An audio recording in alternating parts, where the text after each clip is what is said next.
ગુજરાત રાજ્યમાં પ્રથમ વખત જમીન વિહોણા પશુપાલક વીમા યોજના અંતર્ગત મહીસાગર જિલ્લામાં સહાય આપવામાં આવી છે, જેમાં જિલ્લાના સંતરામપુર તાલુકાના નાળફળિયા ખાતે પશુપાલન વ્યવસાય સાથે સંકળાયેલ મૃતક કિરણભાઈ મચારના પરિવારજનને પશુપાલક વીમા યોજના અંતર્ગત 2 લાખની સહાય આપવામાં આવી હતી।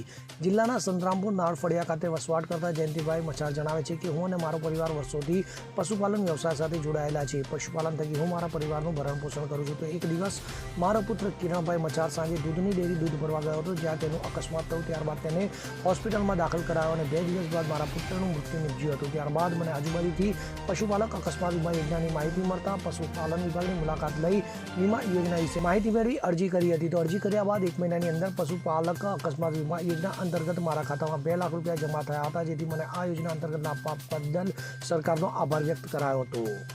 મારું નામ મચ્છાર જયંતિભાઈ રામાભાઈ છે। હું સંતરામપુર રહેવાસી નાળફળિયાનો વતની છું। હું પશુપાલકમાંથી મારા છોકરાને ભરણ પોષણ કરતો હતો। મારો છોકરો કિરણભાઈ ઉંબેડકરાથી દૂધ ભરીને આવતો હતો અને 18 તારીખે અકસ્માત થયેલ છે અને 20 તારીખે એક્સપાયર થયો છે અને મને આ પશુપાલક યોજનામાંથી મને ખબર મળવાથી મેં આ અરજી કરેલ છે અને મને પશુપાલન યોજનામાંથી મને સહાય મળેલ છે।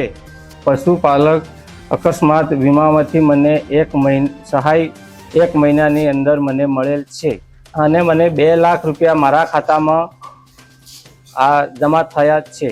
સરકારનો ખૂબ ખૂબ આભાર। સંદીપ દેવાસરી સાથે CN24 ન્યૂઝ મહીસાગર।